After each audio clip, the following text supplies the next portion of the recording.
하나님 말씀 보겠습니다. 누가복음 1장 1절로 4절. 누가복음 1장 1절로 4절.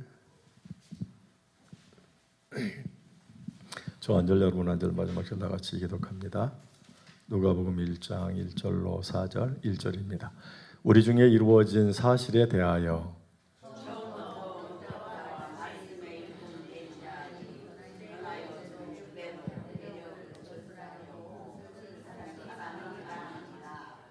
그 모든 일을 근원부터 자세히 미루어 살핀 나도 데오빌로 각하에게 차례대로서 보내는 것이 좋은 줄 알았노니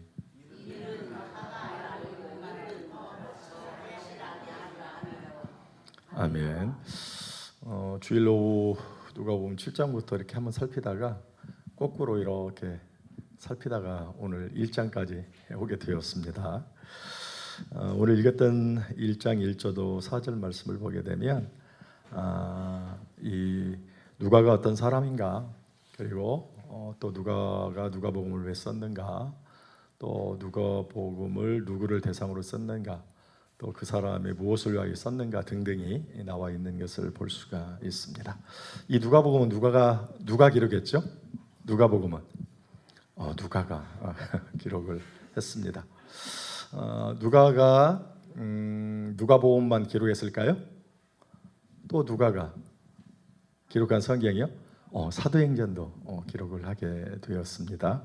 근데 이 누가가 이 누가복음을 기록했는데 누가복음을 기록한 이 누가가 어떤 사람일까 하는 것입니다. 누가가 어떤 사람일까 우리가 한 4가지 정도로 살펴볼 수가 있는데요.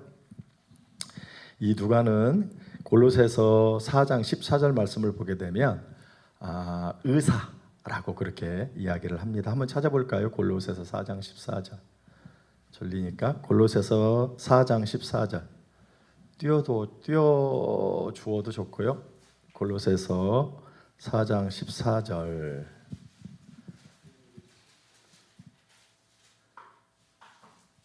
골로새서 4장 14절 띄었어요. 저 한번 읽어보시죠. 시작.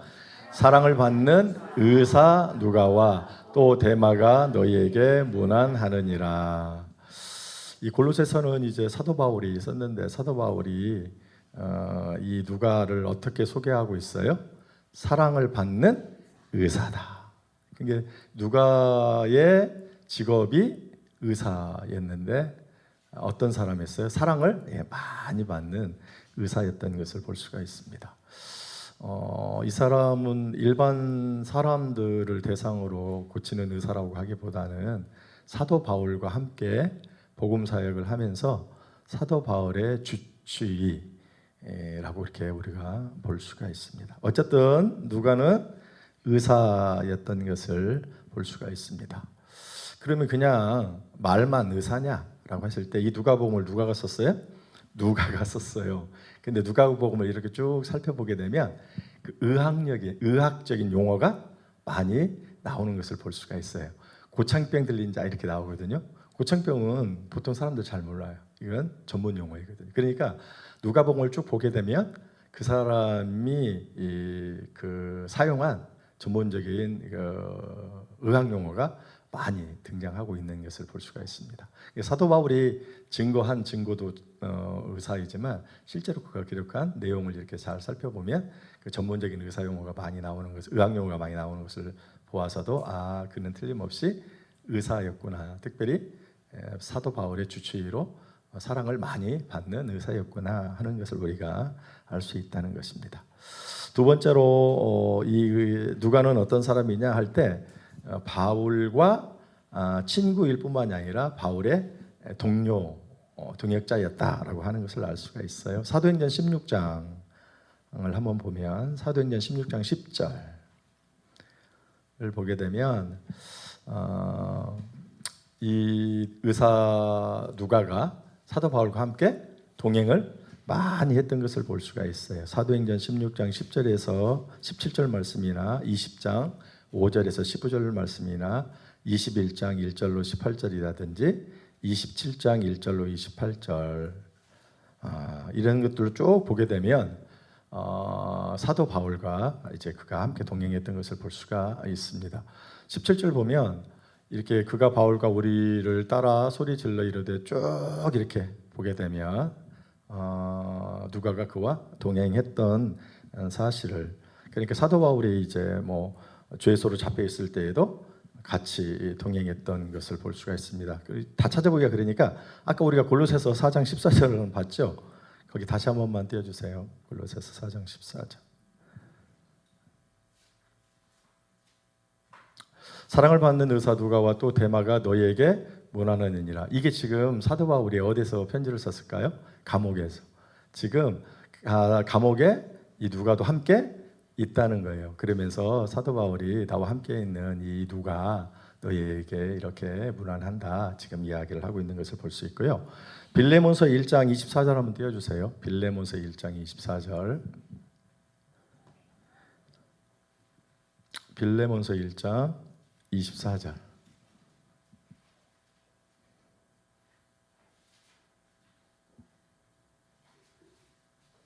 자, 읽습니다. 시작.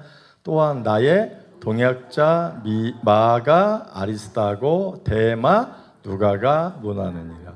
그러니까 그는 단순한 의사 사도 바울이 주치의일 뿐만이 아니라 그 사도 바울과 함께 복음의 사역에 힘쓰는 동역자인 것을 우리가 볼 수가 있습니다. 성경을 보게 되면 다른 사람들이 다 떠나도 이 누가는 결코 사도 바울 곁을 떠나지 않고 지켰던 것을 볼 수가 있습니다. 세 번째로 이 누가는 어떤 사람이냐라고 할 때 유대인이니까요, 헬라인일까요? 이 누가는 이방인, 헬라인이었던 것을 볼 수가 있습니다. 또 다시 4장 14절 골로새서 한번 봅시다. 골로새서 4장 14절. 골로새서 4장 14절. 자, 읽습니다. 시작. 사랑을 받는 의사 누가와 또 데마가 너희에게 문안하느니라. 지금 사도 바울이 이제 같이 있었던 누가를 이제 소개를 하고 있는데, 누구와 연계해서 소개하느냐 하면 이방인과 소개를 해요. 그러니까 지금 누가 또 데마 이 사람들은 다 이방인들이에요. 거기에다가 누가를 딱 포함시켜서 지금 소개를 하고 있죠. 그러니까 이 누가는 바로 이방이었던 것을 볼 수가 있고요. 실제적으로 이 누가가 누가복음을 기록했다 그랬잖아요. 이 누가복음은 히브리어가 아니라 헬라어로 기록되어 있거든요. 그런데 이 신약 성경이 전부 다 헬라어로 기록됐어요. 27권인데요. 그런데 이 헬라어로 다 기록되어 있는데 모든 다 헬라어로 기록되어 있다고 가지고 모든 성경이 아주 부드럽게 매끄럽게 잘 기록되었느냐, 그렇지 않고요. 그 헬라어로 기록된 27권의 성경 중에서 이 누가복음과 함께 히브리서가 가장 문맥적으로나 문법적으로나 기타 등등을 고려했을 때 대단히 매끄럽게 잘 기록되어 있는 것을 볼 수가 있어요. 그래서 이런 문체나 이런 기록하는 내용들을 보았을 때 그가 이방인 아니고는 이렇게 헬라어를 정말 잘 구사할 수가, 잘 이렇게 기록할 수가 없다라고 이렇게 학자들이 이야기를 해요. 원어민들이 있죠. 원어민들은 뭐예요? 미국에서라든지 영어권에 있는 사람들 우리나라 와가지고 그 학교에서 아이들을 가르치는 사람들이잖아요. 그 사람들이 와서 영어를 잘 가르치죠, 당연히. 또 와가지고 영어를 잘 가르칠 뿐만이 아니라 한국에서 오래 살면 한국어도 정말로 잘해요. 그런데 그들이 아무리 한국에 와서 영어를 가르치면서 한국말을 배워가지고 한국 사람처럼 한국말을 유창하게 한다 할지라도 토종인 한국 사람보다 한국말을 더 잘할까요? 그럼 반대로 우리도 마찬가지예요. 정말 통역하는 사람이라든지 보면 너무너무 잘하잖아요. 우리가 그 영어를 잘하고. 우리가 아무리 잘해도 본토 사람만큼 우리가 잘할 수 있을까요? 그렇지 않는 것처럼 이 누가도 마찬가지라는 거예요. 이 27권이라는 헬라어 성경 중에 이렇게 헬라어로 잘 이 누가복음이 기록된 거 이런 찾아볼 수 없다는 거예요. 그러므로 누가는 이런 걸 보면 이방 사람이었을 것이다 라고 이렇게 또 이야기를 하고 있는 것을 볼 수가 있어요. 아까 말한 대로 같이 이방인들과 함께 이렇게 소개하는 그 그룹에다가 누가를 같이 끼워서 소개하는 것도 마찬가지지만 실제로 누가가 쓴 이 누가복음의 문체나 이런 것들을 다 보았을 때에도 그냥 틀림없이 원어민, 헬라 사람, 이방 사람이었을 것이다 라고 이야기를 한다는 사실입니다. 또 그는 어떤 사람이냐라고 했었을 때 그 예수님을 친히 목격한 그러한 예수님의 사도 중에 한 사람이 아니고 예수님을 실제로 살아 계셨을 때 예수님을 목격한 원증인들이 있어요. 그러니까 사도들은 예수님과 같이 간 12명 말고도 우리가 예수님이 이렇게 부활할 때 몇 명이 보고 있었다고 그랬어요? 주의 형제 500명이 지켜보고 있다라고. 이런 사람들이 이제 원증인이라고 얘기를 하는 거예요. 제자는 아닌데, 그래서 사도는 아니지만 사도 이외에도 예수님 당시에 어떻게 해요? 예수님을 따라다니고 지켜본 사람이 있죠. 12제자 말고 70제자들도 예를 들어서 있죠. 그러니까 이 누가라고 하는 이 사람은 예수님을 진짜 목격한 목격자는 아니고 예수님의 원증인들, 예수님이 살아 계셨을 때 예수님을 이렇게 지켜봤던 그 사람들이 이제 전하여 준 그 복음을 통해서 예수님을 알고 믿고 제자가 된 제2세대 신자였다라고 하는 그러한 사실입니다. 무슨 말인지 아시죠? 그러니까 예수님이 살아계셨을 때 이 사람이 예수님을 본 게 아니에요. 뭐 예수님의 말씀을 들은, 그래서 예수님을 믿은 게, 그래서 구원받은 게 아니고 예수님을 이렇게 지켜본 사람들이 예수님 죽으시고 부활하신 이후에 복음을 증거했잖아요. 그 복음을 통해서 예수님을 알게 되고 믿게 된 그 예수님을 믿는 제2세대 신자였다라고 하는 그러한 사실입니다. 그게 이제 오늘 본문 1절, 2절, 3절에도 나와 있는 것을 볼 수가 있습니다. 1절, 2절, 3절 보면 우리 중에 이루어진 사실에 대하여 처음부터 목격자와 말씀에 일꾼된 자들이 전하여 준 그대로 내력을 저술하라고 부른 사람들이 많은지라. 이게 원 증인들이 이제 예수님을 보고 예수님 죽음 이후에 그 사실들을 이렇게 기록한 사람들이 많이 있다는 거예요. 3절, 그 모든 일을 그놈부터 자세히 미루어 살핀 나도 데오빌로 각하에게 차례대로 써 보내는 것이 좋은 줄 알았느니. 자기가 그 예수님께 받아서 지금 복음을 쓴 게 아니고 어떻게 해요?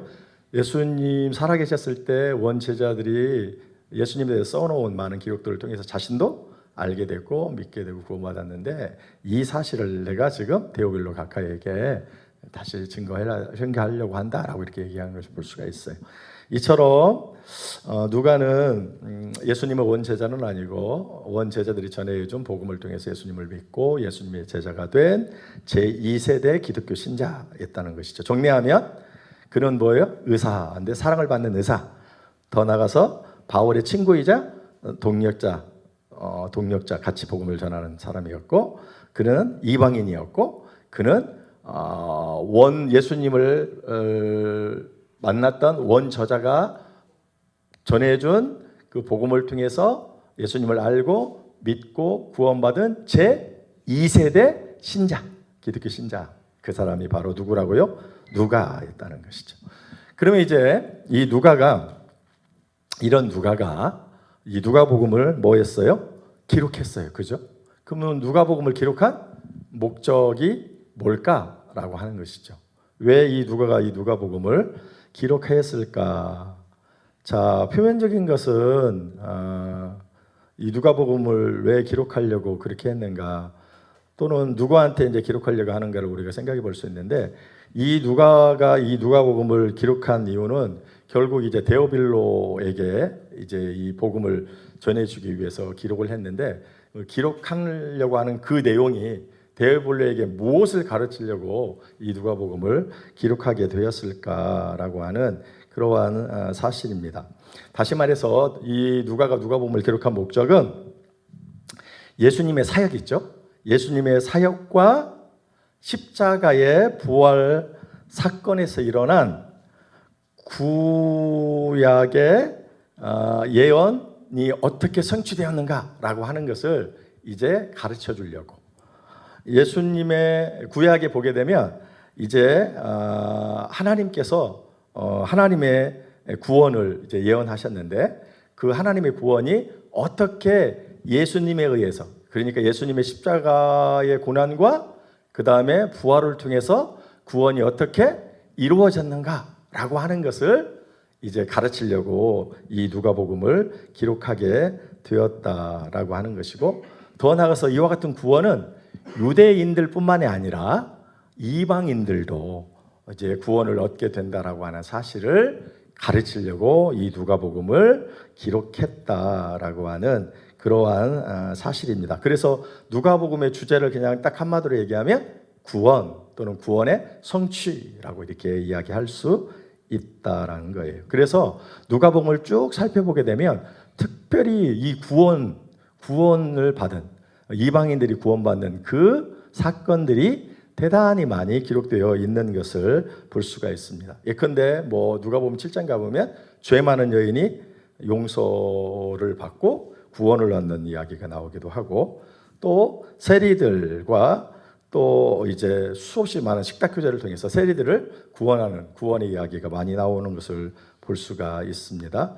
또 예수님께서 어느 지역 거리지 아니하고 모든 지역을 다니면서 복음을 전가하고 그 많은 사람들을 구원하는 내용들을 우리가 볼 수도 있습니다. 15장의 이른 양의 비유를 통해서 사람들을 구원하는 것도 이야기를 하고 있고, 17장에 가보면 문둥병 치유에서 그를 구원한 사건도 이야기를 하고 있고, 19장에 보면 삭개오에 대한 그런 사건을 통해서 그를 구원하는, 그래서 예수님의 이와 같은 관심이 어디에 있었는가? 구원에 있었다라고 하는 것을 이 누가가 계속 얘기하고 있는 것을 볼 수가 있습니다. 이처럼 누가복음의 주제를 한마디로 얘기하면 구원이라고 이야기할 수가 있어요. 유대인뿐만이 아니라 이방인들도 구원은 구원이라고 이야기할 수 있다는 것입니다. 이게 이제 누가복음을 기록한 목적이죠. 그리고 이제 그러면 이 누가복음을 그런 목적을 기록했는데 누구에게 이 누가복음을 기록했을까? 누구를 위해서 기록했을까라고 할 때 여기 말씀을 보게 되면 3절 데오빌로 각하를 위하여 기록한 것을 볼 수가 있습니다. 3절 한번 읽어보겠습니다. 시작.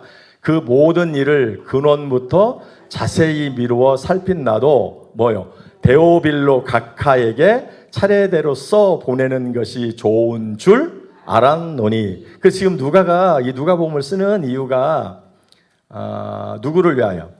데오빌로라고 하는 각하, 데오빌로라고 하는 사람을 위해서 이 지금 누가복음을 기록하고 있다라고 하는 것이죠. 이 데오빌로라고 하는 이 사람의 이름의 뜻은 하나님의 친구라는 뜻을 가지고 있어요. 데오빌로는 하나님의 친구, 또 하나님의 사랑하는 자라고 하는 이름의 뜻을 가지고 있어요. 그러니까 하나님이 사랑하는 이 데오빌로를 위하여 지금 누가가 누가복음을 기록하고 있는 것을 볼 수가 있다는 사실입니다. 그러면 이 데오빌로는 어떤 사람일까 할 때 이 데오빌로에게 붙여진 별명이 뭐예요? 여기 3절 데오빌로 각하라고 이렇게 얘기하죠. 이 각하라고 하는 말은 아무에게나 붙여주는 것이 아니에요. 이 각하라고 하는 것은 당시에 로마가 이스라엘을 점령했잖아요. 그래서 황제가 자신을 대신해서 이스라엘을 다스리라고 총독들을 이제 보냈거든요. 그러한 사람들에게 어떻게 상당히 권세 있고 상당히 높은 권력을 가진 그런 사람들에게 각하라고 하는 말을 붙여요. 우리 검사들이 있죠. 검사를 부를 때 어떤 별명을 붙여요? 영감님 이렇게 이해를 하잖아요. 그런 것처럼 이 각하라고 하는 이 말은 상당히 고위층의 인사들에게 붙이는 호칭, 명칭, 별칭이었던 것을 볼 수가 있어요. 그래서 이 데오빌로라고 하는 사람은 어떤 사람이냐라고 할 때 로마 정부에서 상당히 고위직에 있던 인물인 것을 우리가 알 수가 있어요. 이 각하라고 하는 말은 아무나 붙인다 아니라 그랬죠. 높은 사람에게. 그 근거가 어디 나오느냐라고 할 때요. 사도행전 24장 3절 한번 보세요. 사도행전 24장 3절 띄워주세요. 사도행전 24장 3절. 이 각하라고 하는 말은 아무 데다 붙이지 않아요. 자, 읽어보죠. 사도행전 24장 3절 시작. 벨렉스 각하여 우리가 당신을 힘입어 태평을 누리고 또 이 민족이 당신의 선견으로 말미암아 여러 가지로 개선된 것을 우리가 어느 모양으로나 어느 곳에서나 크게 감사하나이다. 제일 앞에 뭐라고요? 벨렉스? 예, 그 유대의 총독이에요. 유대의 총독이 벨렉스예요. 그러니까 총독 엄청 높으죠. 아까 말하는 이 로마의 황제 가이사를 대신해서 유다를 다스리는 사람이에요. 그게 황제급이에요. 그런 사람에게 뭘 붙여요? 각하라고 하는 말을 붙여요. 근데 오늘 본문에도 누구요? 데오빌로 각하라고 하는 걸 보면 그 급이 어떻게 해요? 어느 정도 높은 사람인 걸 알 수 있겠죠. 또 이왕 찾았으니까 26장 사도행전 26장 25절 그 총독 벨렉스 후임으로 온 사람이 있어요. 그게 바로 26장 25절에 나오는 베도스인데요. 자, 베스도인데요. 한번 읽어볼까요? 26장 25절 사도행전 26장 25절 자, 읽겠습니다. 시작. 바울이 이르되 베스도 각하여 내가 미친 것이 아니요 참되고 온전한 말을 하나이다. 사도 바울이 막 증거 있을 때 네 지식이 너를 미치게 했다. 그렇게 이야기한 사람 베스도 각하. 이 베스도라고 하는 사람에게 뭘 붙여? 총독인데 그 사람에게 각하를 붙이는 걸 볼 수 있어요. 그러니까 지금 오늘 본문에 데블루라고 하는 사람에게도 뭘 붙여요? 각하라고 하는 이 별칭, 신분에 걸맞는 그 별칭을 붙이는 것을 볼 수가 있어요. 그래서 그는 로마 정부에서 상당한 어떻게 해요? 고위직의 인물이었다라고 이렇게 우리가 추측해서 볼 수가 있고 그 사람이 이 누가복음을 쓸 때쯤 해서 기독교로 개종한 사람이라고 학자들이 이렇게 추측해서 이야기를 하고 있는 것을 볼 수 있습니다. 그뿐만이 아니라 그는 이렇게 개종을 해서 그냥 단순히 예수를 믿는다라고 하는 사람이 아니라 그 사람은 공식적으로 세례도 받고 또 거기에 말씀에 합당한 교육을 나름대로 받았던 사람인 것을 우리가 알 수가 있습니다. 자, 4절 한번 봐요. 4절. 오늘 본문 4절 다 같이 읽습니다. 시작. 이는 각하가 알고 있는 바를 더 확실하게 하려 함이로다. 이 사람이 알고 있어. 말씀에 대해서. 예수님이 누군가 또 그분을 믿어야만 구원을 받는다고 하는 이 사실도 다 알고 있고 구원받은 사람의 표인 세례도 받고 그리고 말씀에 대한 기본적인 것들을 그가 알고 있다는 거예요. 그런데 뭐예요? 알고 있는 바를 더 확실하게 하기 위해서 내가 지금 당신에게 뭘 쓴다고요? 이 누가복음 이 편지를 지금 씁니다. 이렇게 얘기를. 그러니까 그는 이방인인데 개종하고 예수 믿고 구원받았으며 구원받은 표로 세례도 받았을 뿐만 아니라 그 외에 나름대로 소중히 교육도 받은 사람인 것을 우리가 알 수 있다라고 하는 사실입니다. 이게 이제 데오빌로라고 하는 사람이죠. 그 이 사람에게 이제 뭘 썼어요? 이 사람을 위해서 복음을 기록했던 것을 볼 수가 있습니다. 앞서 말씀드린 이 사람에게 이 복음을 쓴 것은 이 누가복음의 기록의 목적이기도 하죠. 구약의 구원의 예언이 신약에서 어떻게 성취되었는가? 특별히 십자가의 죽으심과 부활을 통하여 어떻게 선택되었는가? 근데 이 구원은 유대인뿐만이 아니라 이방인들에게도 되는. 그래서 이와 같은 사실을 더 체계적으로 잘 그에게 설명해 주려고. 그래서 그의 신앙을 어떻게 더 견고하게 하기 위해서 이 누가복음을 기록했던 것을 볼 수가 있습니다. 근데 이 누가복음을 어떤 방식으로 기록했을까요? 2절 한번 보십시다. 어떤 방법으로 이 누가복음을 기록했는가? 2절 보면 나와 있어요. 시작. 처음부터 목격자와 말씀의 일꾼된 자들이 전하여 준 그대로 내력을 저술하려고 붓을 든 사람이 많은지라. 3절. 그 모든 일을 근원부터 자세히 미루어 살핀 나도 데이볼로 각하에게 차례대로 써보내는 것이 좋은 줄 알았노니. 예수님이 이 성경이 언제부터 기록됐을까요? 예수님이 이제 사역을 했죠. 예수님을 사역을 하고 이 성경이 바로 기록된 게 아니고 예수님이 30년, 30살에 사역을 하시죠. 3년 동안. 그리고 죽으셨죠. 그리고 성경이 어느 때부터 기록됐느냐. 그때 당시에는 예수님이 가르쳐 주신 복음이 이 부전으로만 우리 뭐 옛날에 옛적에 해가지고 어른들이 이렇게 얘기해 주잖아요. 구전으로 입으로만 이렇게 기록되어 있어요.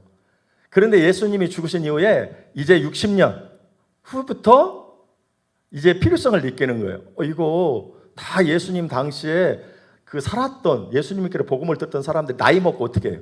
다 죽게 돼요. 그러면 어떻게 주의 복음이 온전히 전해질 수가 없게 되는 거죠. 그래서 이거 안 되겠다. 이 원 복음의 예수님 당시 복음을 들었던 사람들이 다 죽게 되면 복음이 이제 전해줄 수 없으니까 그 필요성을 느끼고 그때부터 어떻게 해요? 복음을 기록하기 시작하게 된 것이죠. 성령의 감동을 입어서 기록하게 되었던 것을 볼 수가 있어요. 그래서 여기 보게 되면 처음부터 목격자와 말씀이 일관된 자, 예수님과 함께 원처자들이 있다고 그랬죠. 그 말씀을 전해서 들었던 사람들이 이제 많이 우후죽순으로 어떻게 해요? 나도 듣고 너도 듣고 자기가 들었던 그 예수님의 말씀을 막 기록하기 시작했겠죠. 그 많이 있겠죠. 이 사람도 이렇게 적고 저 사람도 적고 이런 사람들이 많이 있었어요. 그런데 이 모든 그 복음들을 이 누가가 어떻게 다 취합했어. 그래서 그것을 어떻게 했어요? 차례대로 오류 없이 그래서 정리를 해서 지금 한 거죠. 그러니까 누가는 자신이 직접 예수님에게 복음을 들어서 한 게 아니고 예수님 시대에 직접 복음을 들은 사람, 그 사람들이 기록한 그 기록들을 다 모아가지고 누가가 체계적으로 지금 누가복음을 정리해서 대오별로에게 지금 보내게 되었다라고 그렇게 이야기를 하고, 특별히 3절 보게 되면 이 모든 일을 근원부터 자세히 미루어, 여기서 자세히라고 하는 이 말이 아크리본스라고 하는 말인데 이 그 뾰족한 끝이란 뜻이에요. 뾰족한 끝. 그러니까 무슨 얘기냐면 이 뾰족한 것은 뭐예요? 뭉퉁한 것보다도 뾰족한 것은 세밀한 뭐를 할 수 있겠죠. 뭐 머리카락 그림을 그릴 때에도 뭉퉁한 것은 그냥 이렇게 대충 하지만 뾰족한 것은 세세한 부분, 자세한 부분들을 막 세세히 이렇게 잘 그릴 수 있겠죠. 그런 것처럼 여기서 자세히라고 하는 말은 하나님의 말씀을 대충 그냥 이 사람이 누가가 보고 이렇게 정리한 게 아니라 자세히 그 많은 성경들을 다 모아가지고 자세히 살펴서 그 말씀을 잘 정리해서 데오빌로에게 전한 거예요. 이게 바로 오늘 우리가 가지고 있는 누가복음이라고 하는 그러한 사실입니다. 그러한 이제 방식으로 그가 증거했던 것을 볼 수가 있습니다. 자, 이게 이제 오늘 우리가 누가복음 1장 1절로 4절에서 말씀하고 또 가르쳐주고 있는 내용인 것을 볼 수가 있습니다. 이 말씀을 통해서 우리가 한 가지 그냥 교훈 받아야 될 게 뭘까라고 하는 것이죠. 누가는 복음을 자신만 이렇게 알고 있는 것으로 끝 하지 아니하고 자신이 알고 있는 복음을 아직 복음에 대해서 명확하게 뚜렷하게 알고 있지 못하는 그 사람에게도 복음을 증거해 주려고 하는 복음의 열정이 가득한 사람이었던 것을 볼 수가 있어요. 그냥 나 혼자만 하나님의 말씀을 딱 알고 끝이 아니라 하나님의 말씀을 아직도 모르는 좀 부족하게 하는 그 사람을 어떻게든지 하나님의 말씀으로 잘 전하여서 그 사람이 하나님의 말씀을 잘 알아서 성숙한 사람이 될 수 있도록 이 복음의 열정적인 사람이었던 것을 우리가 알 수가 있습니다. 그렇다면 오늘 나는 누군가라고 하는 거예요. 나는 그냥 나 자신의 신앙만, 나 자신만 그냥 복음을 알고 있는 그 신앙만 그냥 지키려고 하는 것이냐, 내가 알고 있는 이 신앙, 막 이 복음을 아직 좀 부족하게, 아직 모르는 사람이라든지 아직 부족하게 못한 사람에게 막 전해 주려고 하는 그 열정적인 복음의 열정을 가진 사람이냐, 나는 누구냐 하는 거예요. 그러니까 예수도 그냥 나 혼자만 알고 그냥 나 혼자만 예수 믿고 구원받는 것으로 끝이냐, 아니면 이 예수 믿고 구원받은 이 구원이 너무너무 좋아서 아직도 예수를 믿지 않는 사람들이 가서 막 주의 복음을 막 증거하는 그런 열정적인 사람이냐, 과연 오늘 나는 누구이냐, 그리고 나는 어떤 사람이 되어야 되냐라고 하는 거예요. 그런데 우리가 말씀을 전해주는 것은 말씀을 가르치려고 그냥 단순히 열정만 가지고 되는 게 아니에요. 이 누가가 데오빌로에게 막 말씀을 좀 가르쳐주고 싶어, 이 데오빌로가 말씀을 더 잘 알고 싶어, 그래서 막 그 말씀을 전하지 않고는 막 괴로워 견딜 수 없는 마음이 있어. 단순히 이와 같은 열정만 가지고 가가지고 예수를 증거했는가? 하나님의 말씀을 가르쳐줬는가? 그렇지 않다는 거예요. 예수님 당시에 살아있는 많은 사람들이 이제 그 복음을 다 기록해 놨단 말이에요. 그 쪽복음들이 엄청나게 많았겠죠. 그 내용들이 조각조각. 근데 그 내용들을 어떻게 해요? 다 취합해가지고 아까 자세히 뾰족하게 주의 말씀이 정말로 그런가 해서 하나하나 살피고 오늘날 말하면 정말 연구를 많이 해가지고 정리를 딱 해가지고 증거했던 것을 볼 수가 있어요. 그러니까 복음의 증거는 단순히 열정만으로 되는 건 아니고, 내가 이렇게 증거하기 위해서 증거한 복음에 대해서 내가 먼저 확실히 알고 있어야 된다는 거예요. 내가 확실히 알고 있어야 아는 것만큼 뭐예요? 그에게 잘 주의 복음을 증거할 수 있다는 거예요.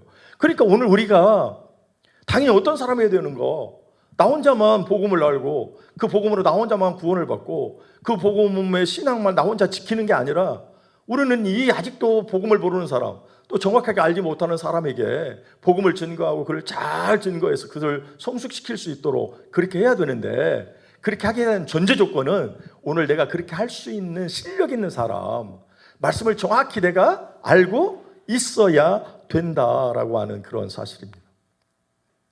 오늘 우리가 주의 말씀을 전하기 전에 먼저 내가 말씀을 잘 배우는 일, 거기에 대해서 굉장한 열심을 우리가 가져야 돼요. 그냥 내가 가만히 있는다고 말씀이 알아지지 않습니다. 우리가 잘 아는 사도행전 17장에 가보면 베레아 사람들 나오지 않습니까? 베레아 사람들은 데살로니가 사람보다 더 신사적이어서 주의 말씀을 막 밤낮으로 막 주의 말씀이 그런가 하여 막 이렇게 연구한다고 그러잖아요. 근데 제가 언젠가 말씀드렸잖아요. 데살로니가라고 하는 이 사람들은 신앙이요, 소문난 사람이에요. 우리가 데살로니가서 1장을 보게 되면 이 사도 바울이 데살로니가에 가서 3주 동안 주의 복음을 증거했거든요. 3주 동안 주의 복음을 증거했는데 3주 동안 전한 그 복음을 듣고 다 구원 얻었을 뿐만이 아니라 거기에요, 이방 지역이거든요. 그 지역에 교회가 세워졌다고요. 그러니까 이 사람들이 믿음이요 얼마나 진실하고요, 얼마나 열정적인지 몰라요. 그래서 이 아게도냐와 마게도냐에 있는 모든 지역에요 소문이 났다고 해요. 아가야의 수도가 고린도예요. 그러니까 그 모든 지역에 이 데살로니가 사람들은 정말 대단한 사람이야. 3주 동안 주의 말씀을 듣고 완전히 변화해서 막 교회를 세우고, 이들이 막 정말 주님을 열심히 섬기고 또 주의 복음을 증거하는 일에 동역자로서 막 열심히 노력하고, 그래가지고 소문이요 다 났다니까. 그 온 지역에 정말 대단한 교회, 좋은 교회, 이 데살로니가 교회라는. 그런데 사도행전 18장에 뭐라고 얘기해요? 사도행전에 가보면 17장에 가보면 베레아 사람들은 데살로니가 사람보다 더, 근데 이 사람들이 그 데살로니가 교회의 성도들보다 더 대단한 사람이라고 이렇게 인정을 받았던 것이 말씀이 그런가 하여 계속 상고했다. 오늘 우리가 주의 복음을 증거해야 돼요.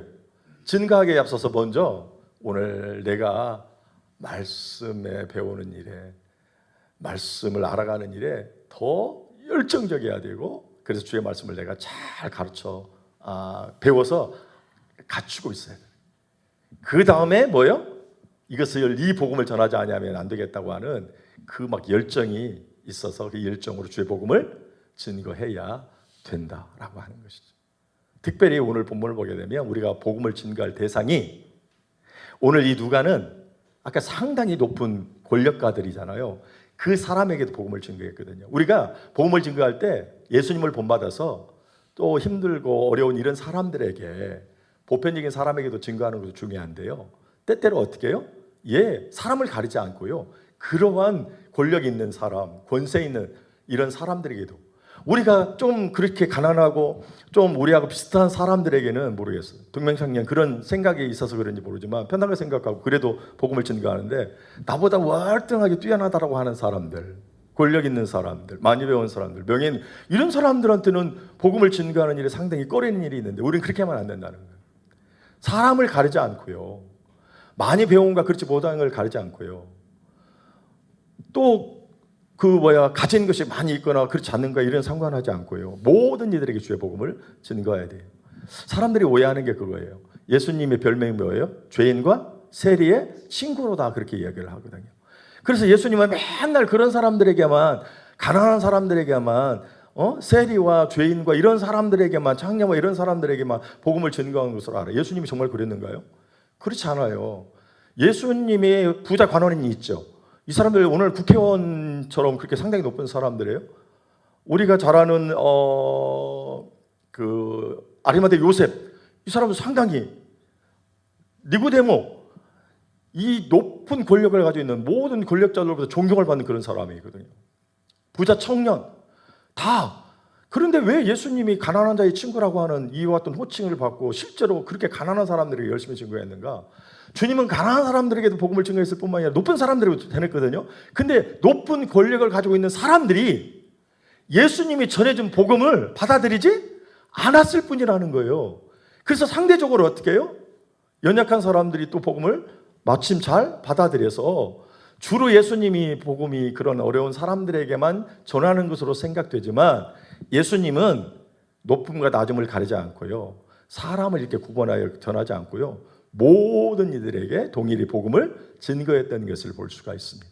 그런 것처럼 오늘 우리가 복음을 증거할 때도 사람을 구분하지 말고요. 우리가 복음을 공평 또 평등하게 모든 사람들에게 그렇게 복음을 증거하는 우리들이 되어야 되겠다라고 하는 그러한 사실입니다.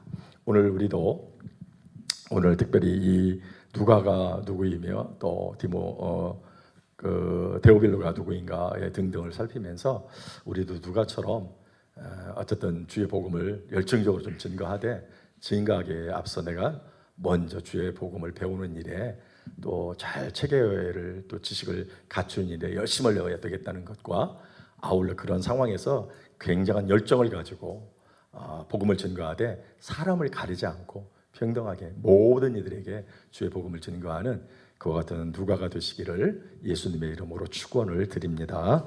제노 집사님 건축 예물 드리셨습니다. 기도합니다. 고마우신 아버지 하나님 은혜를 감사합니다. 오늘도 우리를 사랑하여 이 오예배까지 참여하게 하시고 오늘 또 말씀을 통해서 우리가 어떤 사람이 되어야 되는가, 누가처럼 복음에 열정이 있는 사람, 아직 복음을 알지 못하여 구원받지 못한 사람, 또 이제 구원은 받았으나 하나님의 말씀에 빈약하여 성숙하지 못한 그러한 사람들, 그런 사람들에게 이 누가가 아버지 하나님의 말씀을 먼저 잘 체계를 세운 이후에 그 열정을 가지고 주의 복음을 증거했던 것을 보면서 오늘 우리도 나 자신의 신앙만 지키는 게 아니라 오늘 내가 알고 있는 이 신앙, 내가 알고 있는 이 복음을 아직도 알지 못하는 많은 사람들에게 증거할 수 있는 복음에 열정이 있는 전도자들이 될 수 있도록 무엇보다도 이를 앞서서 내가 하나님의 말씀을 배우는 일에 더 열정적으로